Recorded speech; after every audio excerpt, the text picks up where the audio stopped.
On a freezing night in Chicago, beside a narrow alley, a homeless 15-year-old boy curled up next to his old bicycle, trying to stay warm with the wool scarf his mother had left behind. Suddenly an engine roared. Headlights ripped through the darkness. A car sped straight into a police officer standing at the intersection. Horrified by the scene, the boy rushed toward the wreck, then sprinted off to find help. But when the police swarmed the area, what he thought was the right thing to do dragged him into a trouble that would change his life forever. Before we continue, tell us what time it is and where you're watching from. Subscribe and hype, because tomorrow I've got something extra special for you.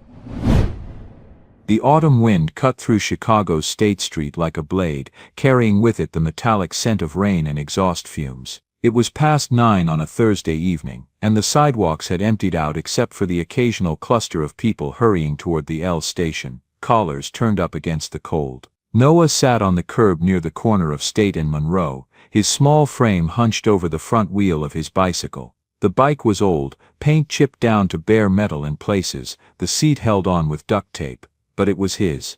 The only thing he had left that had been his mother's. The front wheel wobbled when he rode, a loose bolt that he couldn't quite tighten with his fingers alone. He'd found a bent fork in a dumpster behind a Chinese restaurant 2 days ago, and he was using it now, along with the metal cap from a soda can, trying to get enough grip to turn the nut. His hands were red from the cold, fingernails rimmed with dirt. A couple walked past him, the woman's heels clicking on the pavement. She glanced down at Noah, then quickly away, pulling her purse closer to her body. The man didn't look at all. Noah was used to it. He'd been invisible for 2 years now, ever since his mother died, and he ran away from the group home they'd put him in. The home had rules, too many rules, lights out at 8, no talking after 9. And the older kids, they took things. They took his mother's scarf the first night, laughing when he cried, and he'd had to fight to get it back, so he left. Better to be cold and hungry than to lose the last piece of her. He kept the scarf in his jacket pocket now,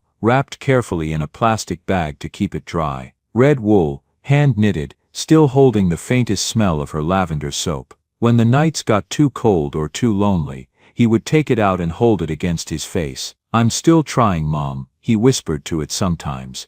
"I'm still trying to be good." The bolt finally turned. Noah tested the wheel, still a little loose, but better. Good enough. He stood up, wiping his hands on his jeans, and looked down the street. The city stretched out before him in layers of light and shadow, storefronts with their steel gates pulled down, office buildings with a few scattered windows still glowing. The red and green traffic signals cycling through their patterns for mostly empty intersections. Noah had learned the rhythms of the city these past 2 years. He knew which restaurants put their trash out at what time, which ones left the bags tied loosely enough that he could get inside without making a mess. He knew which subway stations had security guards who would chase him out, and which ones had attendants who pretended not to see him slip through the emergency exit. He knew where the warm air vents were, which doorways had overhangs deep enough to keep the rain off, which parks had bathrooms that stayed unlocked until midnight. He'd made a kind of life, not the life his mother had wanted for him. She'd wanted him to finish school, to go to college, to be something.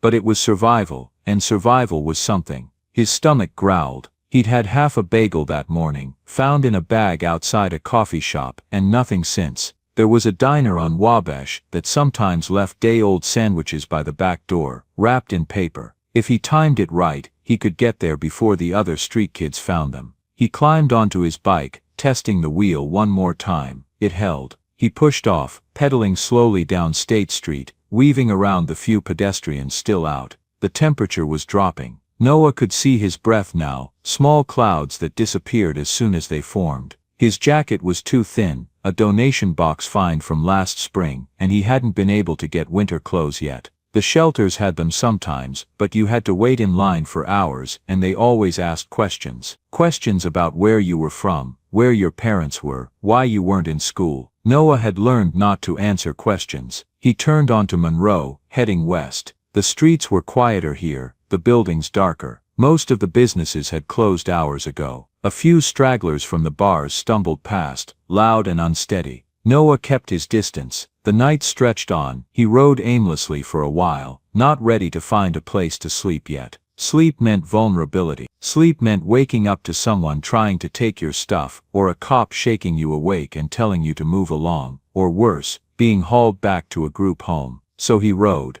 through the loop, past silent office towers and shuttered shops, down to the river where the water reflected the city lights in fractured patterns, back up toward the north side, where the streets got narrower and the buildings older. By the time exhaustion finally pulled at him, it was well past midnight. He found his usual spot, a recessed doorway behind an abandoned hardware store, deep enough to be hidden from the street, but with a clear view of both approaches. He chained his bike to a drain pipe, tested the lock twice, then settled into the corner with his backpack as a pillow. He pulled out the scarf, unwrapped it from its plastic bag, and held it against his chest. The wool was soft, worn thin in places from years of handling. His mother had made it the winter before she died, her fingers working the needles while she watched TV, humming along to old songs. "I miss you," Noah whispered into the darkness. "I miss you so much." The city hummed around him, traffic on distant streets, a siren somewhere far off, the rattle of a train passing overhead. Familiar sounds that meant he wasn't alone, even if he was. Sleep came in fits and starts. He'd doze for 20 minutes, then jerk awake at a sound: footsteps, a car door slamming, voices raised in argument. Each time, he'd check that his bike was still there, that his backpack was secure, that no one was approaching. Then he'd close his eyes and try again. By 4:30 in the morning, he gave up. The sky was still dark, but there was a quality to the darkness that meant dawn was coming. Noah stood, joints stiff and aching, and packed up his things. The scarf went back into its bag, back into his pocket. He unlocked his bike and started riding again. At this hour, the city was different, emptier. The streets belonged to delivery trucks and early shift workers and people like him, the ones who existed in the margins. He headed back toward the loop, thinking maybe he could find a coffee shop just opening, somewhere warm where he could sit for a few minutes before they asked him to leave. The air was cold enough now that his breath came out in thick clouds. His fingers were numb on the handlebars. That's when he saw it. At the intersection of State and Monroe, there was a small guard station, just a booth really, barely bigger than a phone booth, with windows on 3 sides and a single door. A dim light glowed inside. Noah had passed it countless times before, usually with a police officer standing outside, or sitting in a patrol car nearby. This morning, the booth looked occupied. He could see a figure slumped in the chair inside, head tilted back. Sleeping, probably. Night shift, waiting out the last hour or two before going home. But outside the booth, standing near the intersection, was another officer. A white man, maybe in his 40s, with a thick build, and the kind of face that looked like it smiled easily. He wore the standard CPD uniform, a heavy jacket against the cold, and he was sipping from a travel mug while looking up at the traffic light overhead. Noah slowed his bike, instinctively wary. Cops meant questions. Questions meant trouble, but this cop wasn't paying attention to him. Wasn't paying attention to anything except the traffic light, which seemed to be malfunctioning, stuck on red in one direction, the cross street blinking yellow. Noah was about to turn down a side street, to avoid the intersection entirely, when he heard it. The sound came from the west, a deep aggressive growl of an engine pushed too hard. Headlights appeared suddenly, moving fast, too fast, down Monroe. A silver SUV, big and expensive looking, with tinted windows that reflected the street lights. It wasn't slowing down, wasn't even trying to. The officer heard it too. He turned, coffee mug still in one hand, and his body went rigid. He raised his other hand, a reflex, a gesture to stop, but the SUV was already on him. Time fractured. Noah saw the officer try to move, saw him take one step backward, saw the coffee mug fall from his hand and hit the pavement, spraying dark liquid across the asphalt. Then the SUV hit him. The impact was brutal, a sound like thunder and breaking wood all at once. The officer's body lifted off the ground, twisted in midair, and came down hard on the pavement 10 feet away. His head bounced once, his limbs sprawled at wrong angles. The SUV didn't stop. Its tires screamed as the driver jerked the wheel, swerving to avoid the guard booth.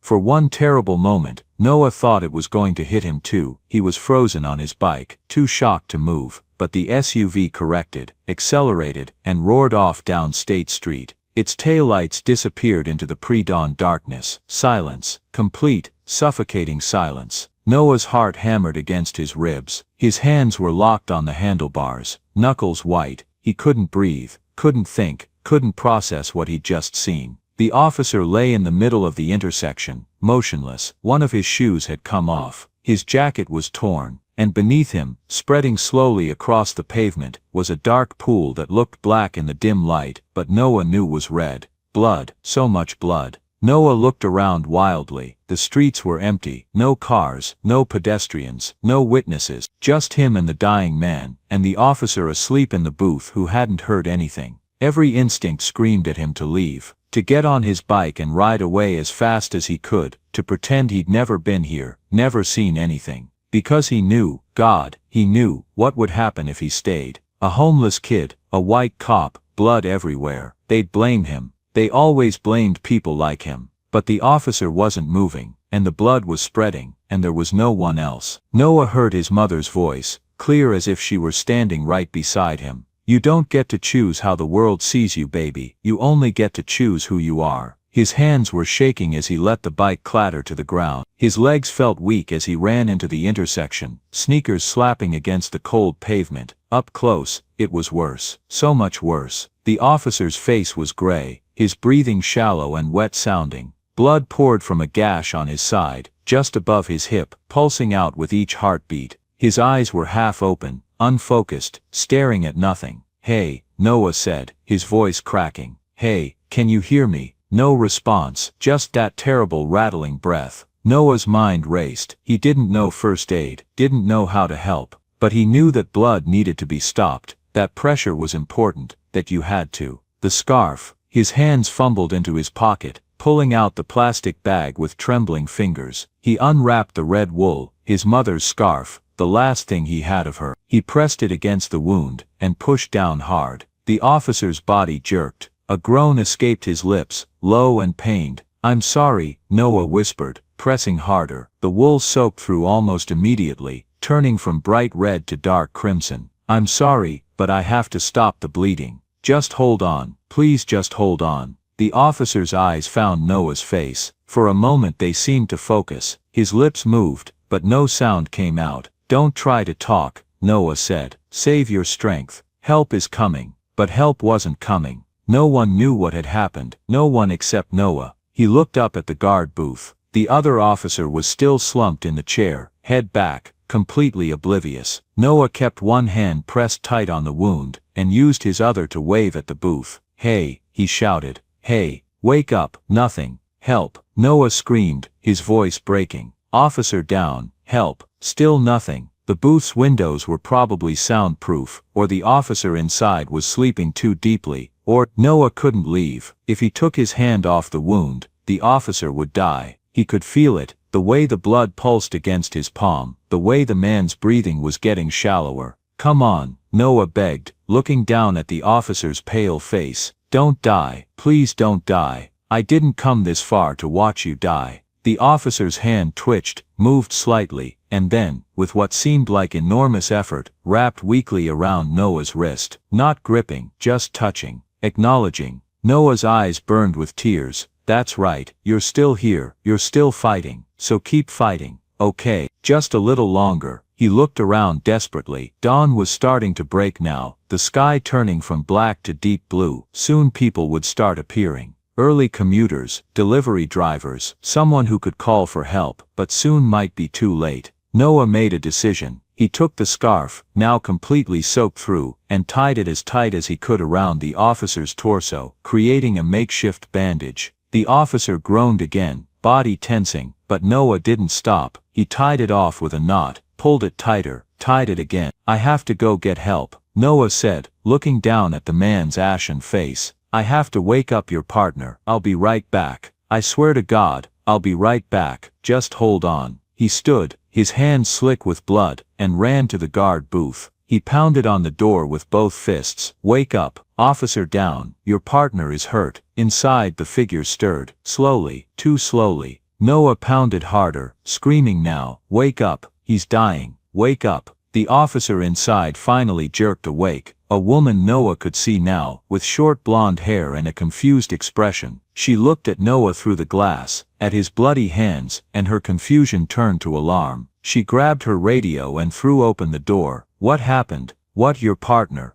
Noah pointed toward the intersection. A car hit him. He's bleeding bad. Call an ambulance. The officer's eyes went wide. She pushed past Noah and ran toward the intersection, already speaking rapidly into her radio. This is Unit 12, officer down at State and Monroe. I repeat, officer down, requesting immediate medical assistance and backup. She dropped to her knees beside the fallen officer and immediately started checking his pulse, his breathing. Marcus, she said urgently. Marcus, stay with me. Noah stood a few feet away, watching, his whole body shaking now. The adrenaline was fading, leaving him cold and terrified, and covered in another man's blood. The female officer looked up at him, her face hard. What happened? Did you see it? Silver SUV, Noah said, his voice barely above a whisper. It came from the west, ran the intersection, hit him, and kept going. Didn't even stop. License plate. I didn't. It was dark. I couldn't see. She turned back to Harris, pressing her hands where Noah's scarf was tied. Jesus, Marcus, hang on. Help is coming.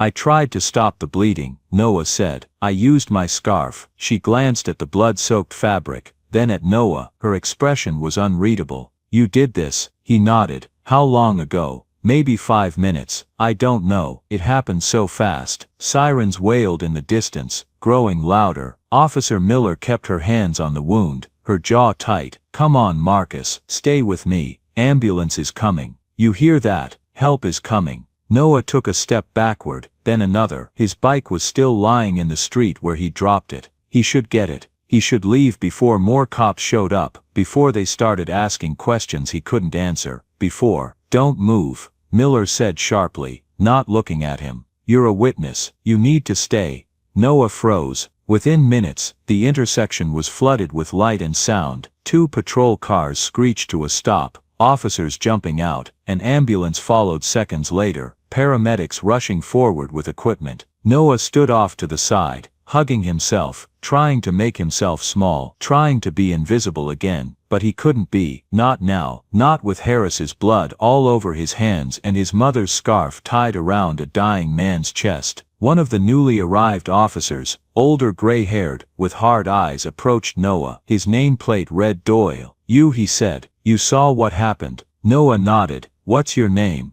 Noah. Noah what? Just Noah. Doyle's eyes narrowed. How old are you? 12. Where are your parents? Noah said nothing. I asked you a question, kid. My mom's dead. I don't have a dad. Doyle looked him up and down. The dirty clothes, the too thin frame, the bloody hands, his expression hardened. You live on the streets. Noah nodded, knowing where this was going, feeling the familiar weight of judgment settling over him. And you just happened to be here when this happened. I was riding my bike. I saw the car hit him. I tried to help. Doyle's hand moved to the cuffs on his belt. Convenient timing. I didn't do anything wrong, Noah said, his voice rising. I saved him. Miller stood up from where she'd been kneeling beside Harris. The paramedics had taken over, working quickly to stabilize him. Doyle, the kid's telling the truth. He applied pressure to the wound, probably saved Marcus's life, or he was involved and stayed to cover his tracks, Doyle said. Miller's expression tightened. He's 12 years old. Look at him. I am looking at him. Street kid. No home, no supervision, covered in a cop's blood. Doyle turned back to Noah. Turn around. What? Noah's voice cracked. Turn around. Now, you're arresting me. I helped him. You're a minor with no guardian. That makes you a ward of the state. Doyle's voice was flat, procedural. Turn around. Noah's heart pounded. His vision blurred with tears. This couldn't be happening. He'd done everything right. He'd saved a man's life, and now, the cold metal of the handcuffs clicked around his wrists. Miller stepped forward. Doyle, this is excessive. He's not a suspect. He doesn't need to be cuffed. He's a flight risk. Homeless kid, no ties, been on the run for 2 years. I'm not letting him disappear before we finish the investigation. He's a witness who just saved an officer's life, and he'll stay that way, in protective custody. Doyle's grip on Noah's arm was firm as he led him toward a patrol car. Noah looked back at Miller, pleading silently. She shook her head, frustrated, but didn't intervene further. The paramedics were loading Harris onto a stretcher now, moving quickly. Noah caught a glimpse of the scarf, his mother's scarf, still tied around Harris's chest, soaked dark with blood. "You have the right to remain silent," Doyle began, his voice mechanical. Noah stopped listening. He was looking at the ambulance as it pulled away, lights flashing, taking Harris and the last piece of his mother with it. He'd done the right thing, and he was being punished for it anyway. The back of the patrol car smelled like disinfectant and fear. Noah sat with his hands cuffed behind him, the plastic cutting into his wrists. Through the metal grate separating him from the front seat, he could see Officer Doyle's profile, jaw set, eyes forward, saying nothing. The city was waking up now. The sky had shifted from deep blue to pale gray, and early commuters were beginning to appear on the streets. They glanced at the patrol car as it passed, curious but not concerned. Just another arrest, just another kid who'd made bad choices. Noah closed his eyes and tried not to think about what was coming next. The police station was a squat brick building on the south side, surrounded by chain-link fence and security cameras. Doyle parked in the lot out back and came around to open Noah's door. "Out," he said. Noah climbed out awkwardly, his balance thrown off by the cuffs. Doyle gripped his arm, not rough, but not gentle either, and guided him toward the back entrance. Inside, the station was already busy despite the early hour. Officers at desks, typing reports. A woman at the front counter arguing loudly with a clerk about a parking ticket. Someone being led down a hallway in handcuffs, shouting about his rights. The fluorescent lights were harsh, making everything look washed out and sterile. Doyle walked Noah past the main area, past curious stares from other officers, to a smaller hallway. But instead of taking him to an interrogation room, they stopped at a desk where a tired-looking sergeant sat filling out paperwork. "What have we got, Doyle?" the sergeant asked without looking up. 12-year-old no guardian, homeless, found him at the scene of the Harris hit and run. The sergeant's head snapped up. "The Harris incident, this the witness?" "Yeah, kid says he tried to help Harris. Applied pressure to the wound with some scarf. So why's he in cuffs?" Doyle's jaw tightened. "Flight risk. He's been on the streets for 2 years, no fixed address. He's 12, Doyle." The sergeant stood, "And from what I'm hearing on the radio, he saved Harris's life. Why the hell is he in handcuffs?" "Protocol, bullshit protocol." The sergeant came around the desk, and to Noah's surprise, pulled out a key. "Turn around, kid." Noah turned. The cuffs came off, his wrists were red, marked with lines where the metal had dug in. The sergeant looked at Doyle. "My office, now." "Sarge, I was just now." They disappeared into a nearby office. Through the glass window, Noah could see them arguing, the sergeant's face getting redder, Doyle's expression defensive. Other officers were watching now, whispering to each other. A younger officer approached Noah, Hispanic kind eyes, nameplate reading Vasquez. "Hey kid, you okay?" Noah nodded, not trusting his voice. "You hungry, thirsty?" "I don't know." Vasquez grabbed a bottle of water from a nearby desk and handed it to Noah. "Sit tight, they're figuring out what to do with you." "Am I in trouble?" "No, but you're a minor without a guardian, which means," Vasquez trailed off, looking uncomfortable. "Well, they're calling someone from Child Services." Noah's stomach dropped. "I don't want to go back to a group home." "I know, kid, but that's not up to me." 20 minutes later, a woman in a blazer arrived. Not a cop. Her badge said something different. She introduced herself as Detective Rosa Martinez, and she had a gentler demeanor than Doyle. "Noah Wright," she said, sitting down next to him in the lobby. "I'm investigating what happened to Lieutenant Harris. Can you tell me what you saw?" So Noah told her. Again, every detail. The SUV, the impact, the blood, the scarf. Waking Officer Miller, Martinez took notes carefully. When he finished, she closed her notebook and looked at him with something like respect. "You saved his life, Noah." The paramedics confirmed it. "If you hadn't applied pressure to that wound, he would have died before they arrived." "Then why did that cop put handcuffs on me?" Martinez's expression darkened. Officer Doyle made a judgment call. Not a good one. He's being spoken to about that right now. What happens to me? Martinez sighed. That's complicated. You're a minor with no legal guardian. By law we can't just let you go back to living on the streets. You have to be placed with child services. I know, but Noah, this isn't punishment, it's the law. We have to make sure you're safe. She paused. You'll be taken to Oak Ridge Youth Center. It's temporary housing while we figure out a longer-term solution. How long? I don't know. A few days, maybe a week. We need to complete the investigation, verify your account. You don't believe me?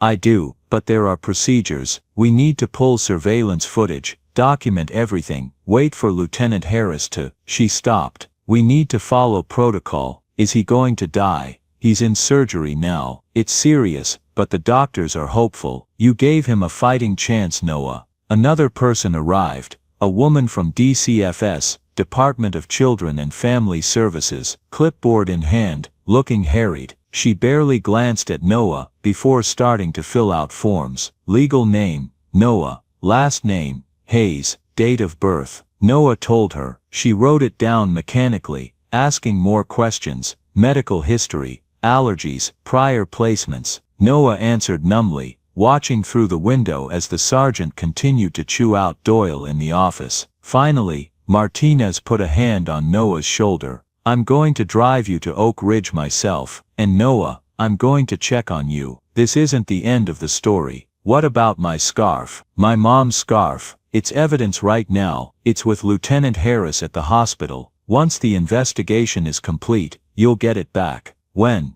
I don't know, but I promise I'll make sure it gets back to you. They transported him in Martinez's unmarked car, not a patrol car, a small Mercy. The sun was fully up now, traffic building on the streets, normal people going to normal jobs, living normal lives. Oak Ridge Youth Center sat on the edge of a neighborhood that had seen better days, vacant lots overgrown with weeds, boarded-up storefronts, row houses with sagging porches. The center itself was a converted school building, 3 stories of red brick surrounded by chain-link fence topped with razor wire. I know it looks rough, Martinez said as they pulled up to the gate. But it's not a jail. You're not being punished. This is just temporary until we can find you better placement. Noah said nothing. Inside, the center smelled like industrial cleaner and overcooked vegetables. The walls were painted institutional beige, scuffed and marked with years of use. A woman in her 50s sat behind a desk in the lobby, her expression tired but not unkind. This is Noah Hayes, Martinez said, handing over paperwork. Temporary placement. No charges, he's a witness in an ongoing investigation and a minor without legal guardian. The woman, her name tag read, Miss Reeves, took the folder and flipped through it quickly. Age, 12. Prior placements. He ran from a group home 2 years ago. Been on the streets since. Miss Reeves looked at Noah over her reading glasses, but her expression wasn't harsh. The rules here are simple. Breakfast at 7, lunch at noon, dinner at 6, classes during the day. Lights out at 10. You follow the rules, you'll be fine. You run, we'll find you, and next time it won't be Oak Ridge. Understand? Noah nodded. Good.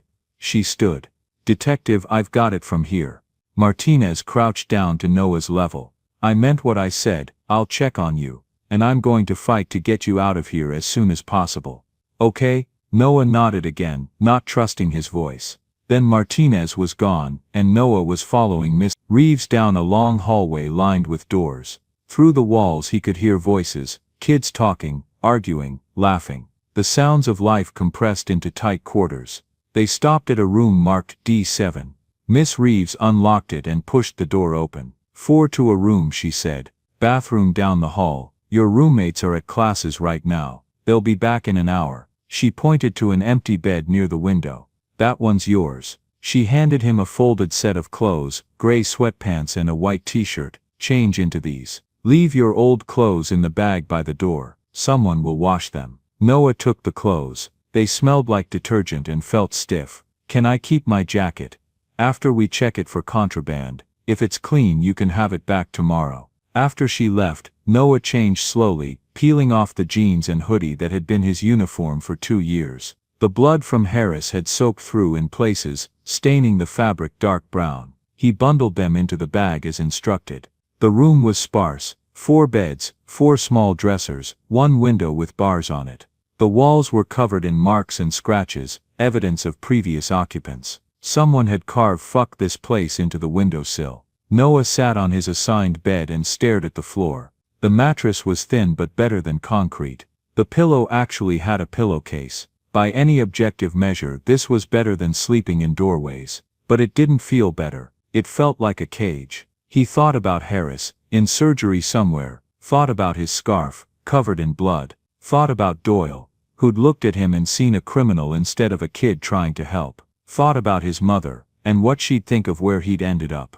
"I'm sorry, Mom," he whispered to the empty room. "I tried to do the right thing. I really tried." An hour later the door burst open and 3 boys filed in, loud and full of energy. They stopped short when they saw Noah. "Who're you?" the biggest one asked. He was maybe 14, with a shaved head and a scar cutting through his left eyebrow. Everything about him screamed, "Don't mess with me." "Noah," he said quietly. "I'm Derek." The boy gestured to the other 2. "That's Danny, a smaller kid with a cast on his arm. And that's Trey." Trey was tall and thin, with nervous eyes that never stayed on one thing for long. "You in for?" Derek asked, dropping onto his bed and pulling off his shoes. "In for what? What'd you do? Why you here?" "I didn't do anything. They said I can't live on the streets anymore. I don't have a guardian." Derek studied him for a moment, his expression unreadable. "Street kid, huh? How long?" 2 years. "Shit. That's rough." Derek's tone wasn't mocking, almost respectful. "So what happened? Why'd they pick you up today?" Noah hesitated.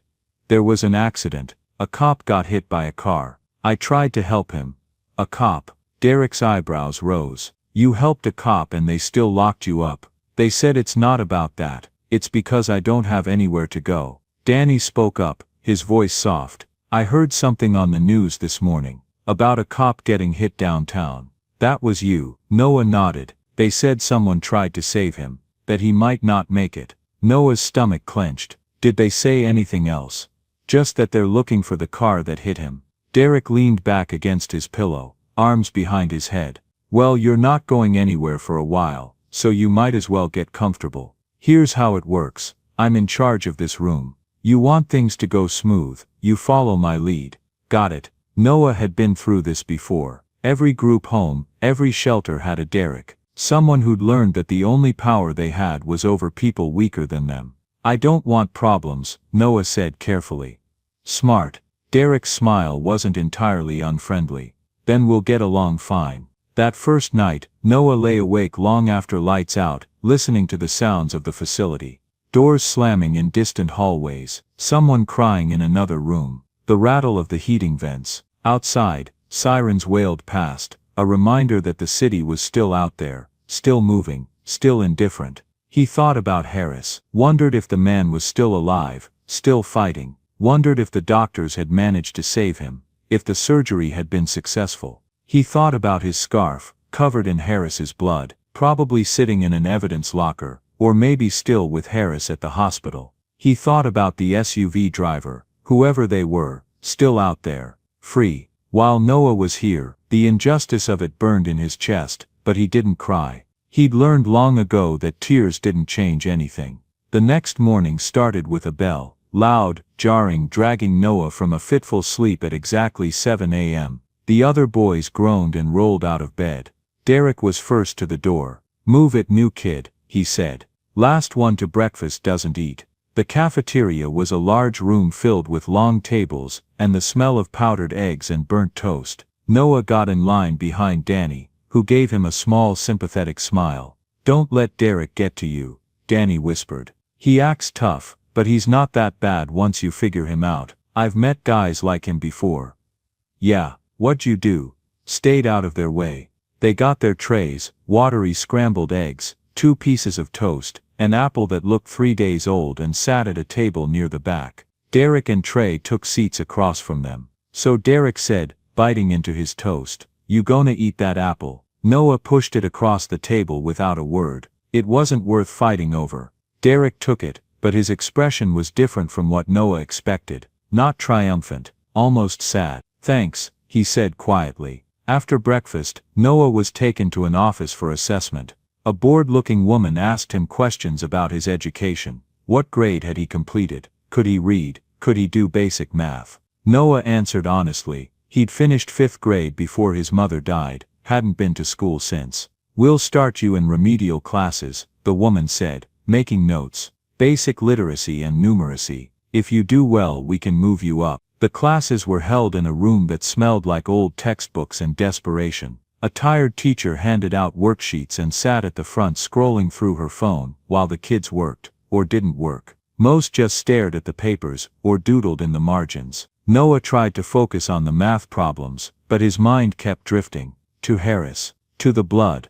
To the sound of the SUV's tires squealing as it drove away. At lunch, Derek sat down across from Noah again. "You got dessert?" Noah looked at the small cup of chocolate pudding on his tray, then pushed it across the table. Derek took it, but didn't eat it right away. He just stared at it for a moment. "You don't have to give me everything, you know.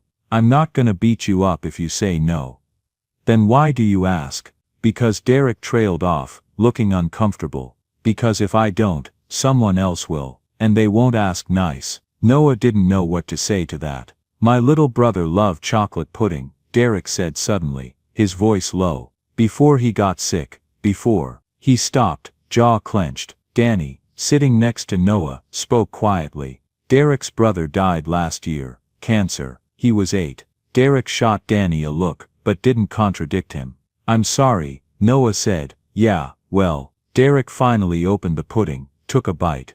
"Life sucks, and then you end up in places like this. That's just how it is." The days began to blur together, but they weren't as bad as Noah had feared. Derek was still the dominant presence in their room, still demanded first pick of food, and the best spot by the window, but he wasn't cruel. Not really, he just existed in survival mode, the same way Noah had on the streets. On the 3rd day, Noah learned more about Danny. The cast on his arm was from his mother's boyfriend, who'd thrown him down the stairs during an argument. Danny was waiting to find out if he could go home, if his mom left the boyfriend, or if he'd be placed somewhere permanent. "I don't know which would be worse," Danny admitted during free time. "Going back or never going back." Trey rarely spoke, but Noah learned he'd been found living in an abandoned building after his grandmother died. No other family, no plan. Just a scared 15-year-old, who'd been shuffled through the system for 6 months, and was starting to give up hope that anything would ever get better. On the 4th day, Derek cornered Noah in the bathroom after lunch. "I heard something," Derek said, keeping his voice low. "That cop you saved, word is he's still in a coma, might not wake up." Noah's heart clenched. "How do you know?" "My caseworker showed me a news article. They're calling you a hero, but they're also saying if the cop dies, the investigation gets more complicated."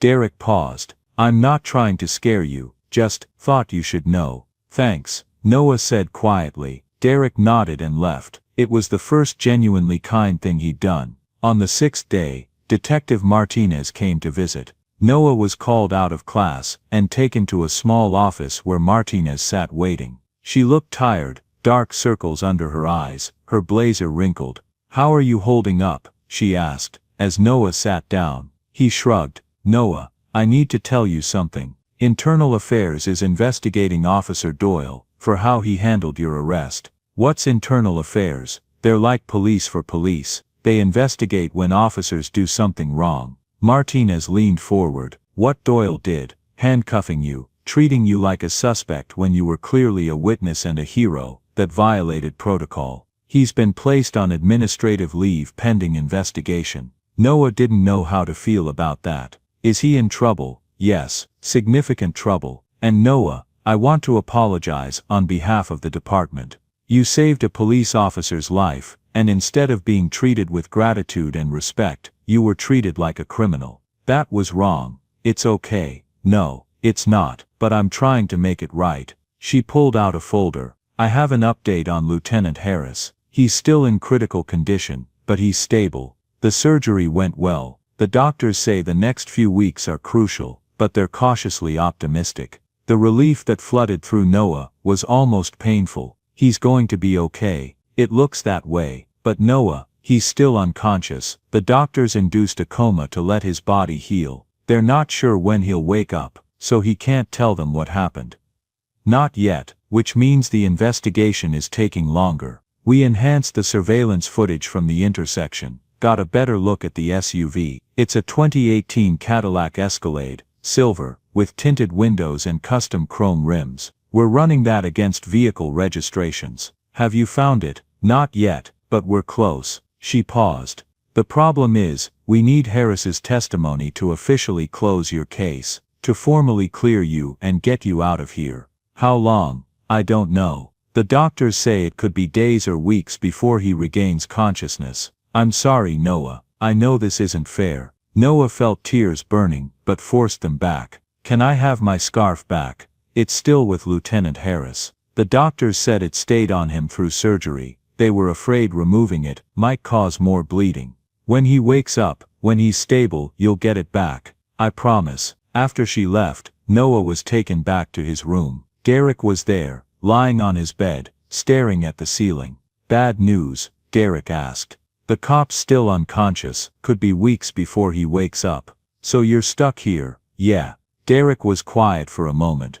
For what it's worth, that sucks. You did something good, and you're being punished for it. That's fucked up. Yeah. But hey, Derek sat up, looked at Noah directly. You're tougher than you look. You survived 2 years on the streets. You can survive this. It wasn't much, but it was something.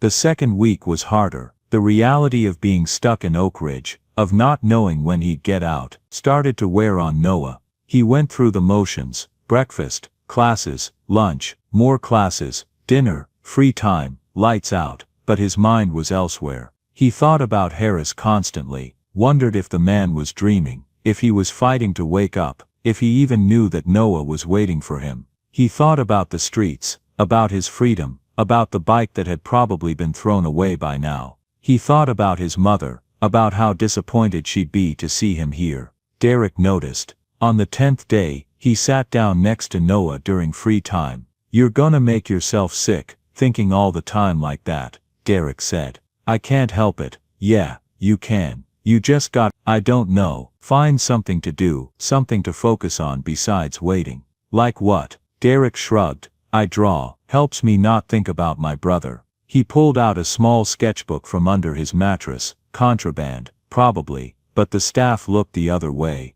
Want to see? The drawings were surprisingly good, portraits mostly, a woman who must have been Derek's mother, a small boy with a bright smile, his brother, landscapes, animals, each one detailed, careful. These are really good, Noah said. Thanks. Derek flipped to a blank page. You can use it if you want, might help. Noah took the pencil Derek offered and stared at the blank page. After a moment, he started to draw. Not well, he'd never been good at art, but he drew anyway. His mother's face, his bike, the intersection where everything had changed. It did help. A little. On the 15th day, Noah was called to Miss Reeves's office. Detective Martinez was there again, and this time she was smiling. Noah, Lieutenant Harris woke up this morning. Noah felt his knees go weak. He did, and he remembers everything. The SUV, the impact, and you. He told us you saved his life. Martinez's smile widened. There's going to be a hearing in 2 weeks. The district attorney wants to officially clear you and recognize your actions. Lieutenant Harris wants to be there. He wants to thank you in person. I can leave. Noah's voice was barely a whisper. After the hearing, yes, you'll be released from Oak Ridge. Martinez paused. I'm sorry it took so long, Noah. I'm sorry you had to go through this, but it's almost over. That night, Noah told his roommates the news. Danny smiled and congratulated him. Trey gave him a fist bump. Derek was quiet for a moment, then nodded. Good for you, man. Really, thanks. Hey Noah. Derek looked uncomfortable. When you get out, don't forget about kids like us, okay? The ones who don't get rescued. I won't, Noah promised. The final 2 weeks at Oak Ridge passed in a strange mixture of anticipation and anxiety. Noah attended classes, ate meals, followed routines, but his mind was on the future, on the hearing, on Harris, on what came next. Derek became almost protective in those last weeks, making sure the other kids left Noah alone, sharing his food without asking for anything in return. It was as if knowing Noah was leaving made Derek want to preserve whatever innocence he had left. "You're gonna be okay out there," Derek said the night before the hearing. "Just don't trust people too easy. Yeah, not everyone's like that cop. Most people will let you down." "Not everyone," Noah said. "Not you." Derek looked away, embarrassed. "Yeah, well, good luck, kid."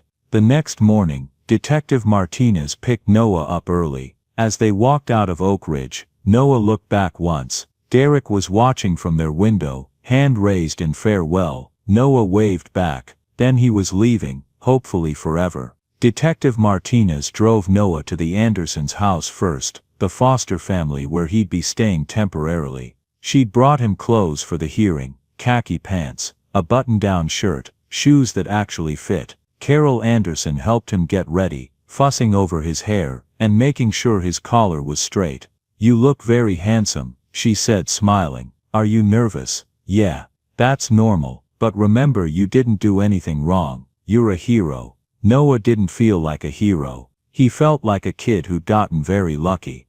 The courthouse was downtown, a massive stone building with columns and steps that seemed designed to make people feel small. Martinez led him through security, down marble hallways, to a side room where a woman in a suit was waiting. "Noah, this is Miss Chen, from the public defender's office. She'll be representing you today." Miss Chen shook his hand. She was young, maybe late 20s, with kind eyes. "This should be straightforward. The DA will present evidence, Lieutenant Harris will testify, and the judge will make a ruling.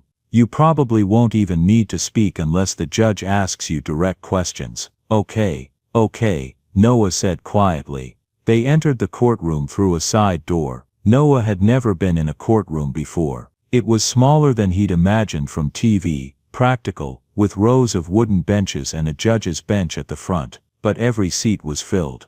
Police officers in dress uniforms, reporters with notebooks, people Noah didn't recognize, and cameras, multiple cameras. Noah felt his chest tighten. Miss Chen guided him to a table on the left side. He sat down, hands folded, trying to keep his breathing steady. "All rise." Everyone stood as the judge entered, a black woman in her 50s, with gray hair, and a serious expression. She sat, and everyone followed.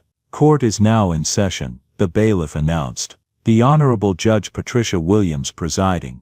Judge Williams looked over the paperwork, then up at the room. Her gaze swept across the gallery before settling on Noah. It wasn't unkind, but it was searching.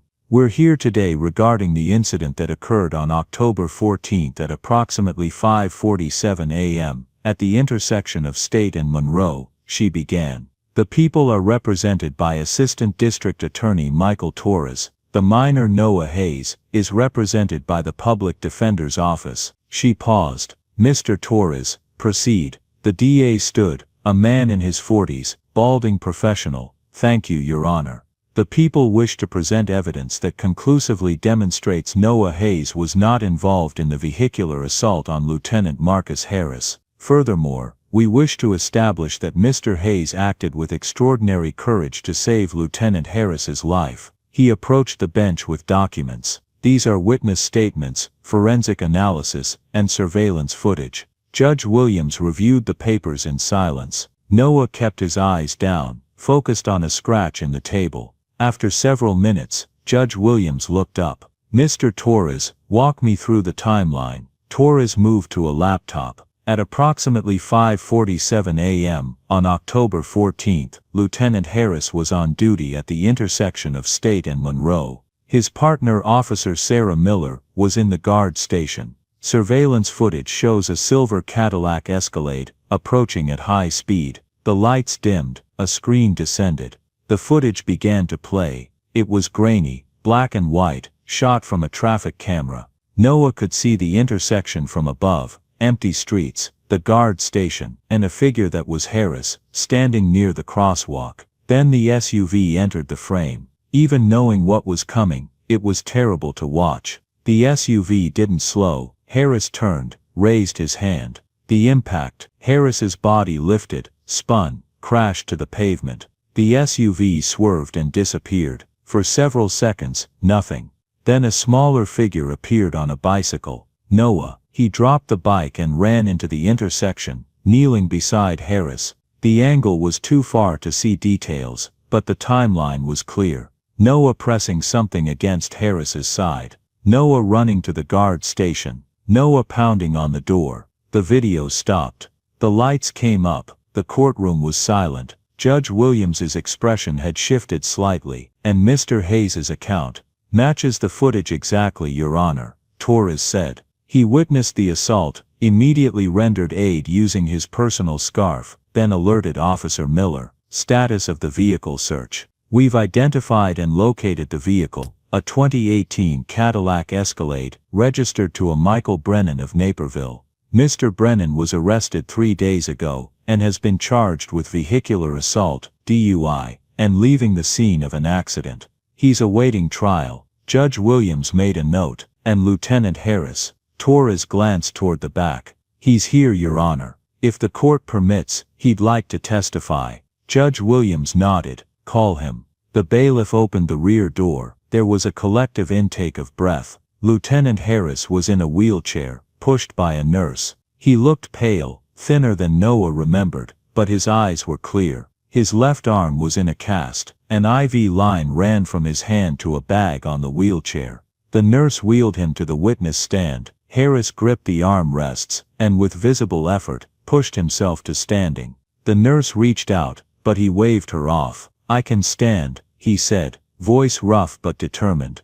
The bailiff administered the oath. Harris raised his right hand. I do. He sat back down heavily, breathing hard, but he was smiling slightly. Judge Williams leaned forward.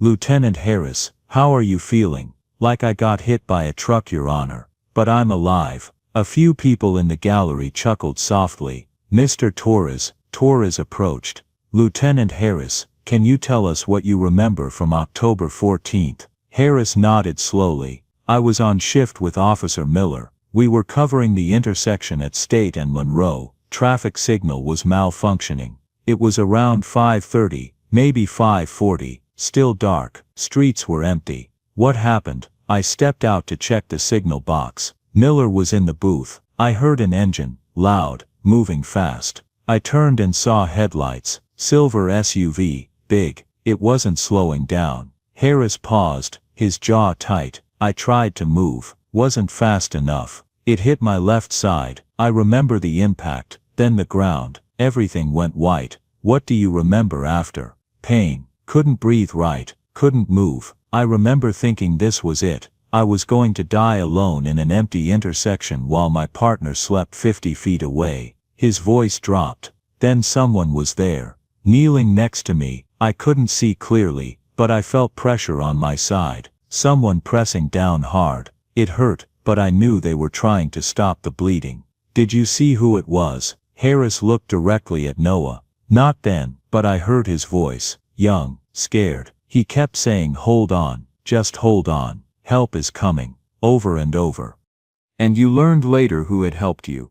When I woke up after surgery, Detective Martinez told me. A 12-year-old kid named Noah. No home, no family, and when he saw me bleeding he didn't run. He stayed. Used his own scarf, his mother's scarf, to stop the bleeding. Harris's voice grew stronger. The doctors told me if he hadn't done that I would have died before the ambulance arrived. He saved my life. And you're certain Mr. Hayes had nothing to do with the assault? Harris's expression hardened. Certain. He saved my life. He's 12 years old and he chose to help a stranger when everyone else would have walked away. When he had every reason to run because he knew how it would look, a homeless kid next to a dying cop, he stayed anyway. That's not just innocent, that's heroic. Several people in the gallery murmured in agreement. Some of the police officers nodded. Torres consulted his notes. No further questions, Your Honor. Judge Williams looked at Miss Chen. Defense. Miss Chen stood. No questions, Your Honor. Lieutenant Harris's testimony speaks for itself. Very well. Lieutenant, thank you for your testimony. You're excused. The nurse started to wheel Harris away, but he stopped her. Wait. He looked at Judge Williams. Your Honor, may I speak to Noah? Judge Williams hesitated, then nodded. Briefly, the nurse wheeled Harris to where Noah sat. Up close, Noah could see the toll the injury had taken, lines of pain around his eyes, trembling hands, but his smile was genuine.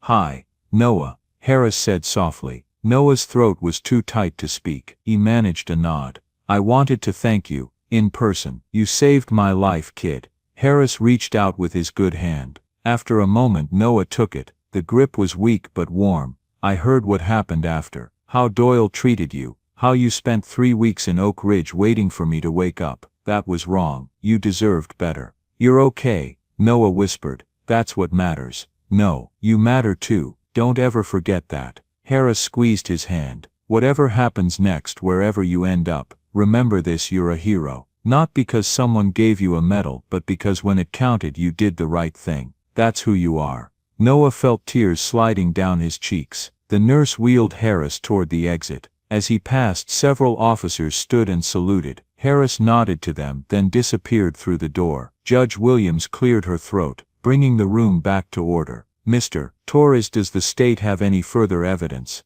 "No, Your Honor. The evidence clearly establishes Mr. Hayes's innocence and heroism." "Miss Chen, the defense rests, Your Honor." Judge Williams reviewed her notes one final time, then looked at Noah. "Noah Hayes," she said, her voice carrying through the room. "Based on the evidence presented today, surveillance footage, witness testimony, and Lieutenant Harris's account, I find no evidence whatsoever that you were involved in the assault on Lieutenant Harris. To the contrary, the evidence demonstrates that you acted with extraordinary courage and selflessness." She paused. "Young man, I want to be very clear about something. You are not a suspect. You were never a suspect. You are a witness and a hero, and you should have been treated as such from the beginning." She turned to Torres. "Mr. Torres, I'm ordering the immediate release of all evidence seized from Mr. Hayes, including his personal effects. Additionally, I'm recommending that the Chicago Police Department issue a formal commendation recognizing his actions."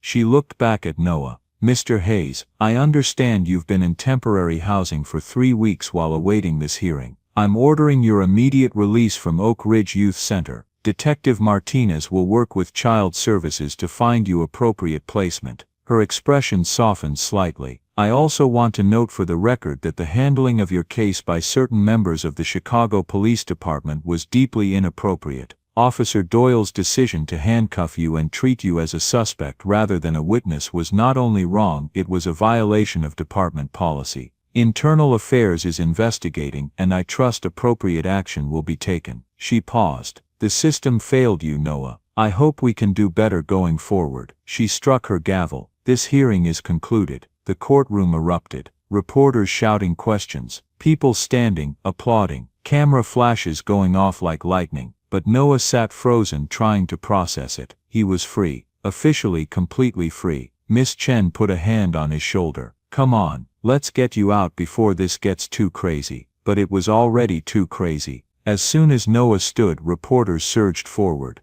"Noah, how does it feel to be called a hero? What do you want to say to Lieutenant Harris? Did Officer Doyle apologize to you?" Detective Martinez appeared, pushing through the crowd. "Back up. Give him space. He's 12 years old." She and Miss Chen flanked Noah, moving toward a side exit. They reached a hallway, away from the chaos, then a small office. Noah sank into a chair, legs shaking. "You okay?" Martinez asked. He nodded, then shook his head. "I don't know, that's normal. It was a lot." She sat across from him. "But it's over now, Noah. The hearing, the investigation, all of it. You're cleared. What happens to Doyle?" Martinez's expression darkened. "Internal Affairs is still investigating, but between you and me, he's looking at suspension at minimum, possibly termination. What he did to you was inexcusable." "And what happens to me?" Martinez exchanged a glance with Miss Chen. "You're still a minor without a legal guardian. You'll stay with the Andersons temporarily while we work on longer-term placement. But Noah, your story has gotten a lot of attention. We've had families interested in fostering you, donations for your education, even some adoption inquiries." Noah's head spun. "Adoption?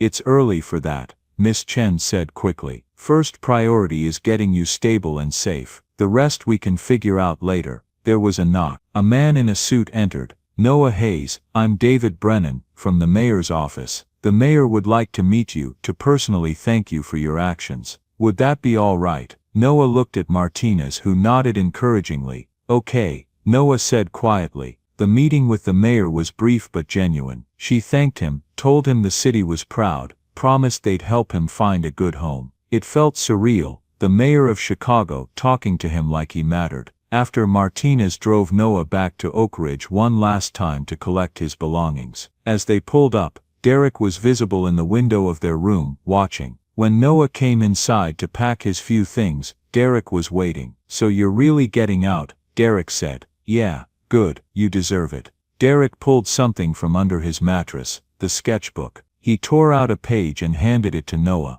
It was a drawing of Noah, surprisingly accurate, with the words "Don't forget" written at the bottom.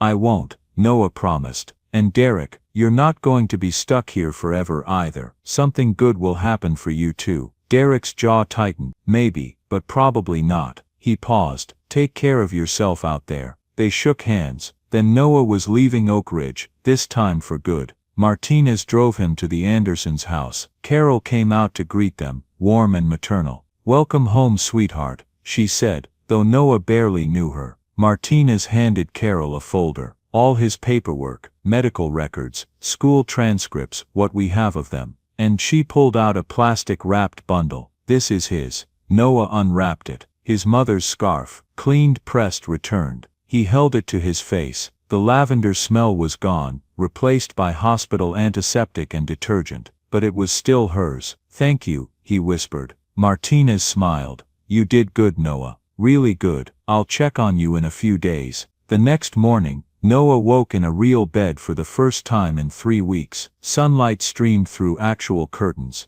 The smell of coffee and bacon drifted up from downstairs. He went down slowly, still uncertain. Carol was at the stove, humming. Her husband Tom sat reading the newspaper. Good morning, Carol said brightly. I hope you're hungry. I made pancakes, eggs, bacon. I wasn't sure what you liked. She set a plate in front of him. More food than he usually ate in a day. Tom folded his newspaper. Detective Martinez called this morning. Said the media's been asking about you, wanting interviews. Noah's appetite faltered. I don't want to talk to reporters. You don't have to, Carol said firmly. This is your story. You get to decide how much of it you share. They ate in comfortable silence. Carol noticed Noah eating quickly and quietly added more to his plate. That afternoon, Martinez came with news. The mayor wants to hold a ceremony, she said, next week, to formally recognize your actions. You'll receive the Chicago Citizens Medal of Honor. Do I have to?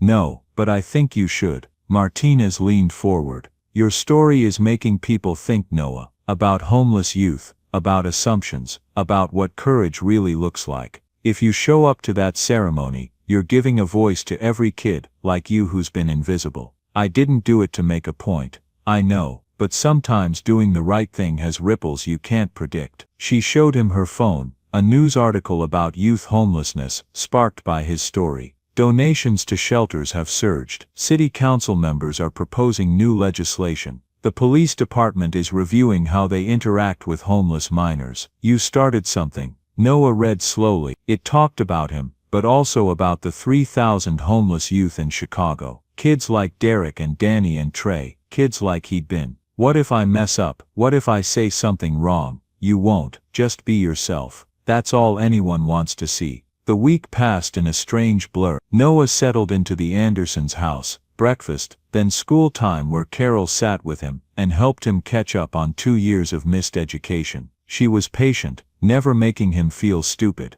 Afternoons he had to himself. He'd sit in the backyard, watching birds, feeling sun on his face. Small pleasures he'd forgotten existed. Tom came home each evening with stories from teaching high school. That's what teaching is, Tom said one night. Seeing the kids everyone else has given up on and refusing to give up yourself. Noah thought about Derek, about being seen when others looked away. Martinez called daily with updates. Michael Brennan, the drunk driver who'd hit Harris, was being held without bail. His trial was scheduled for 3 months out, and Noah would be called as a witness. Harris was improving steadily. He'd been moved out of ICU into a regular recovery room. He was doing physical therapy, learning to walk again, and he kept asking about Noah.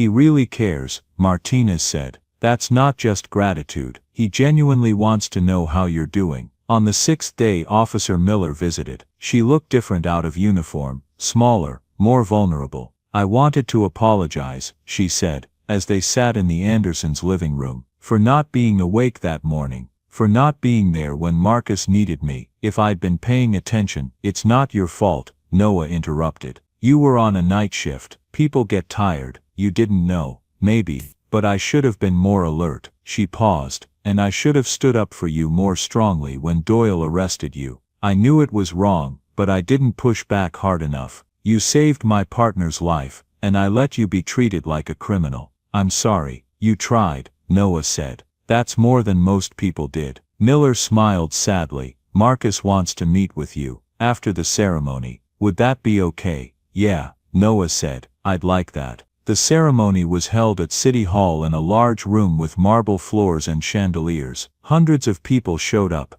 Police officers in dress uniforms, city officials, reporters, and regular citizens who'd heard Noah's story. Noah stood backstage in the clothes Carol had bought him. Dress pants, a button-down shirt, a tie that Tom had taught him how to knot. His hands were shaking. Martinez stood beside him. You okay? No, that's honest. She smiled. But you're going to be fine. Just walk out when they call your name, stand next to the mayor, and let her do most of the talking. All you have to do is be there. The mayor's voice echoed through the speakers. A young man who reminds us what courage truly looks like. Who saw someone in need and didn't hesitate. Who chose compassion over self-preservation. That's your cue, Martinez whispered. Noah walked out onto the stage. The applause hit him like a physical force.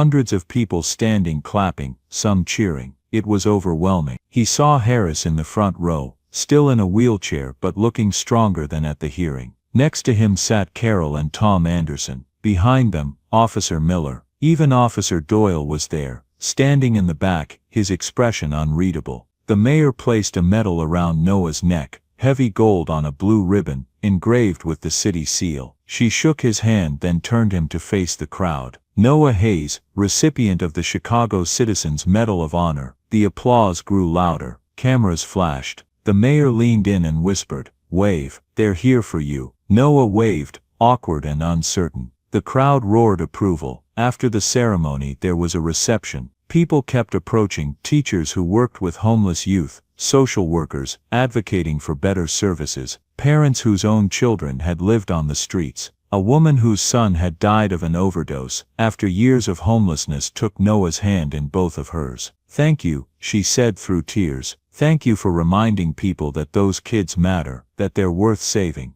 Then Harris wheeled himself over. He looked tired, but happy. "Hey kid," he said. "Hi, hell of a day, huh?" "Yeah." Harris looked at the medal around Noah's neck. "You earned that, more than most people who wear one. I just couldn't let you die. I know, and that says everything about who you are." Harris paused, his expression growing more serious. "Noah, I've been thinking a lot these past few weeks, about life, about what matters, about what I want to do with the second chance you gave me." "What do you mean?" "I don't have family. Never married, no kids. Always told myself the job was enough. But lying in that hospital bed, I realized how empty that is, how lonely." He took a breath. "What I'm trying to say is, I'd like to be part of your life, if you want. Not just as some guy you saved, but as someone who's there for you. A mentor, a friend, maybe more, eventually." Noah felt tears coming. "Really, really, I've already talked to Detective Martinez and your caseworker. The process takes time, background checks, home studies, all that. But I want to foster you, Noah. Officially, I want to give you the home and family you deserve. If that's something you'd want." Noah's voice broke. Yes, I want that." Harris's eyes filled with tears. He reached out and pulled Noah into a careful hug, mindful of his healing injuries. "Then we'll make it happen. You're stuck with me now." 3 months later, Noah sat at the kitchen table in Harris's apartment, his apartment too now, working on math homework while Harris made dinner. It had become their routine. Noah did homework while Harris cooked, then they'd eat together and talk about their days. The fostering process had been completed 2 weeks ago. Noah's caseworker had done home visits, interviewed both of them separately and together, reviewed Harris's financials and background. Everything had checked out. Noah had a legal guardian now, a home. It had taken time to adjust. Noah still woke up panicking sometimes, sure this was all a dream. Harris still had nightmares about the accident, but they were figuring it out together. Almost done. Harris called from the kitchen. He moved better now, no longer needing the wheelchair, though he still walked with a slight limp on his left side. Almost. Good. Dinner's ready in 5. Noah finished the last problem and closed his workbook. Through the window, Chicago's skyline glowed against the evening sky. The same city that had ignored him for 2 years now knew his name, but the city hadn't changed. He'd learned that being invisible wasn't permanent, that one person choosing to see you could change everything. He'd learned that doing the right thing didn't always work out the way you hoped, but it was still worth doing. And he'd learned that family wasn't always blood. Sometimes it was a cop who decided you mattered. Noah. Harris called. Come eat. Noah stood, glancing at his mother's scarf, now framed and hanging on his bedroom wall, a reminder of where he'd come from, and went to the kitchen. Harris was at the table, 2 plates of spaghetti steaming in front of them. How was school? Harris asked. Noah had started at Lincoln Middle School a month ago. It had been terrifying at first, but he was adjusting, making friends, catching up academically, being normal. Good. We learned about the Civil War. Interesting. Sort of. They ate in comfortable silence for a moment. Then Harris said, I got a call from the DA today. Brennan's trial is scheduled for next month. They're going to need you to testify. Noah's fork paused halfway to his mouth. Testify, like in court? Yeah, you'll have to tell the judge and jury what you saw. What happened? Noah set down his fork, appetite suddenly gone. Will I have to see him? The driver? He'll be in the courtroom. Yes. But Noah, I'll be right there with you, and Detective Martinez, and a victim advocate. You won't be alone. Noah thought about it, about facing the man who'd almost killed Harris, who'd driven away and left him bleeding in the street. The man who'd inadvertently changed Noah's entire life. Okay, he said, finally, I'll do it. You sure? Yeah, I have to, right? It's the right thing to do. Harris smiled. Your mom would be proud of you, you know. I never met her, but I can tell she raised someone special. Noah felt his throat tighten. I hope so. After dinner, they cleaned up together, another routine they'd established. Harris washed, Noah dried and put away. Small domestic rituals that made Noah feel anchored, real. As they finished, Harris glanced at Noah. I wanted to talk to you about something else. Okay. You remember how I said I wanted to do something meaningful with my second chance? Noah nodded. Well, I've been working on it. With Detective Martinez and some people from the city, we're opening a center, the Red Scarf Hope Center. Services for homeless youth, housing, meals, counseling, education support, job training. Everything kids like you needed, but couldn't access. Noah's eyes widened. Really? We secured funding from the city and private donations. Found a building on the west side. Hired staff. It opens in 2 months. Harris paused. I named it after your scarf, after your mother, because she raised a son who chose kindness when the world wasn't kind to him. That's the spirit we want the center to embody. Noah couldn't speak for a moment. Mom would have loved that. I think so too, Harris continued. And I want you to be involved, not running things. You're 13, you've got school, but maybe helping design programs, talking to kids who come through, being a peer mentor, showing them that there's hope even when everything feels hopeless. What do you think? I think, Noah's voice cracked. I think I'd like that. I'd like to help kids like Derek and Danny and Trey, kids like I was. Harris smiled. Then we'll make it happen, together. That night, as Noah lay in his bed, his real bed, in his real room, in his real home, he thought about how much had changed in 4 months. He'd gone from invisible to visible, from alone to family, from surviving to living. He thought about Derek, still at Oak Ridge, waiting for his own chance. About Danny, who'd finally been placed with an aunt in Indiana. About Trey, who'd aged out of the system at 18 and disappeared back onto the streets. He thought about his mother, and hoped she was proud. Hoped she knew he'd kept his promise to try to be good.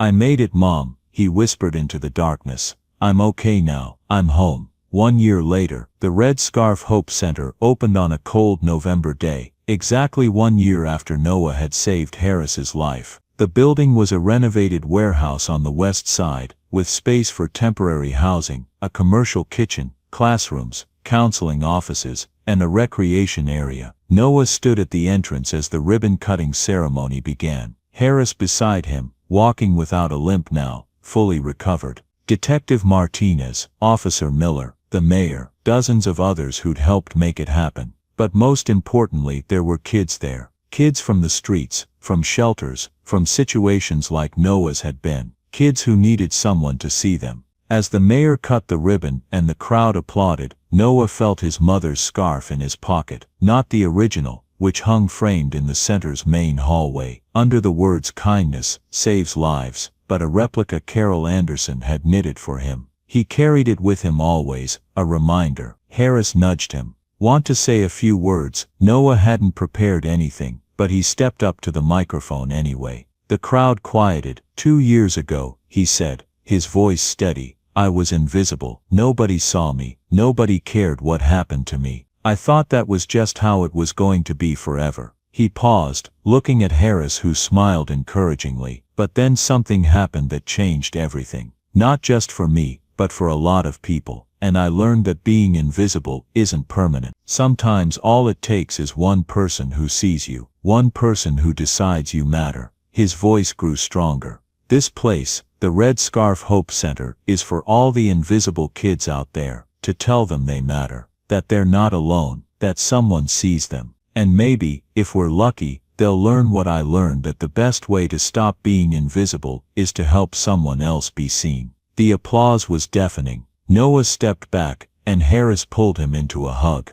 Your mother would be so proud, Harris whispered. I know, Noah said. I hope so. That night, they drove home through the city, past the intersection where it all started, now marked with a small memorial plaque that read, "In recognition of courage in the face of indifference." Noah looked out at Chicago's lights, and felt something he hadn't felt in years. He belonged. The city hadn't changed. It was still cold, still indifferent, still full of people who looked away instead of helping. But Noah had changed. He'd learned that even in the coldest places, there was warmth if you looked for it. Kindness if you practiced it. Family if you were brave enough to let people in. His mother's words echoed in his mind. You don't get to choose how the world sees you. You only get to choose who you are. Noah had chosen to be brave, to be kind, to be the person his mother always believed he could be. As they pulled up to their apartment building, Harris turned off the engine and looked at Noah.